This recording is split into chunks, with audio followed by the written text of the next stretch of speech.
రేపు ఉదయం ఏపీలో విద్యాభవన్ ముట్టడికి పిలుపునిచ్చాయి ఉపాధ్యాయ సంఘాలు. ఎస్జీటీ పోస్టులు బదిలీలు మాన్యువల్ గా జరపాలంటున్న ఉపాధ్యాయులు చేస్తున్న డిమాండ్స్ పై మంత్రి లోకేష్ సానుకూలంగా స్పందించలేదు. దీంతో విద్యాభవన్ ముట్టడికి సిద్ధమవుతున్నాయి ఉపాధ్యాయ సంఘాలు. నూతన కౌన్సిలింగ్ విధానం గురించి గుర్తింపు పొందిన సంఘాలు వారి జిల్లా యూనిట్స్ తో చర్చించేందుకు నిర్ణయించాయి. మంత్రి లోకేష్ కి వాట్సాప్, సోషల్ మీడియా ఖాతాల ద్వారా సందేశం పంపడానికి పిలుపునిచ్చాయి.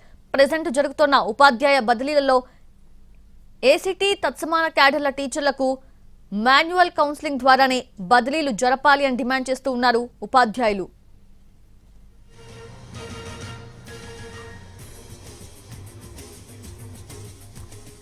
రేపు ఉదయం ఏపీలో విద్యాభవన్ ముట్టడికి ఉపాధ్యాయ సంఘాలు పిలుపునిచ్చాయి. లేటెస్ట్ అప్డేట్స్ అందించేందుకు మా ప్రతినిధి రామ్ సిద్ధంగా ఉన్నారు. రామ్, సౌజన్య, ఖచ్చితంగా ఉపాధ్యాయ సంఘాలు అయితే మాత్రం ఇప్పటికే వాళ్ళకి చెప్పినటువంటి మాన్యువల్ కౌన్సిలింగ్ విషయంలో వ్యతిరేకత వ్యక్తం చేస్తున్న పరిస్థితి అయితే ఉంది.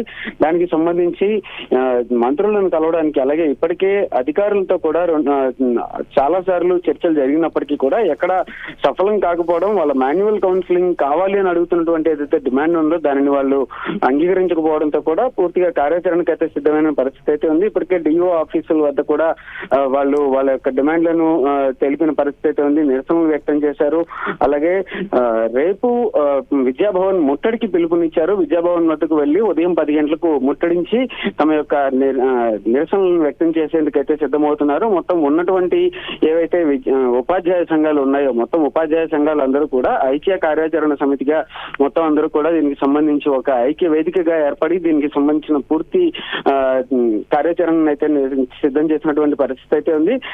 మంత్రి లోకేష్ కు వాట్సాప్ ద్వారా, అలాగే ఈమెయిల్ ద్వారా, మిగతా సోషల్ మీడియా ఖాతాల ద్వారా కూడా ఆయనకి సమాచారాన్ని ఇవ్వాలని, సందేశాన్ని పంపించాలని చెప్పేసి కూడా నిర్ణయించారు. ఒకవేళ ముట్టడి విషయంలో ఏదైనా కుదరకపోయినప్పటికీ కూడా సోషల్ మీడియా ఖాతాలు అలాగే వాట్సాప్ ద్వారా కూడా పూర్తి స్థాయిలో తెలిపేటందుకు, అంటే మొత్తం అన్ని ఉపాధ్యాయ సంఘాల్లో ఉన్నటువంటి ఉపాధ్యాయులందరూ కూడా వాళ్ళ యొక్క ఖాతాల నుంచి సందేశాన్ని పంపాలని అయితే సిద్ధం చేసినటువంటి పరిస్థితి అయితే ఉంది.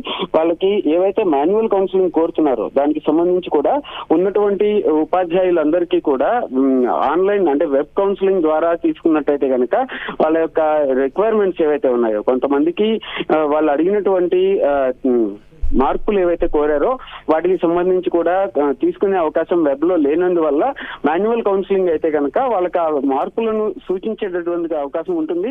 అలాగే ఇప్పటిదాకా కూడా చాలా చోట్ల ఎవరికైతే 8 పాయింట్లు ఉండి 9 పాయింట్ల లిమిట్ వద్ద 2 నెలలు 3 నెలలు డిఫరెన్స్ తో ఆగినటువంటి వాళ్ళు ఎవరైతే ఉంటారో వాళ్ళ యొక్క రిక్వైర్మెంట్స్ చెప్పడానికి కానీ, మొత్తం పాయింట్స్ లిస్టింగ్ పాయింట్స్ లెక్కలో కూడా ఉన్నటువంటి ఇబ్బందులు కూడా తీరిపోయే విధంగా ఉండాలంటే ఖచ్చితంగా మాన్యువల్ కౌన్సిలింగ్ జరపాలి అని చెప్పేసి కూడా వాళ్ళు కోరుతున్న పరిస్థితి. Right Ram, thank you, thanks for the updates.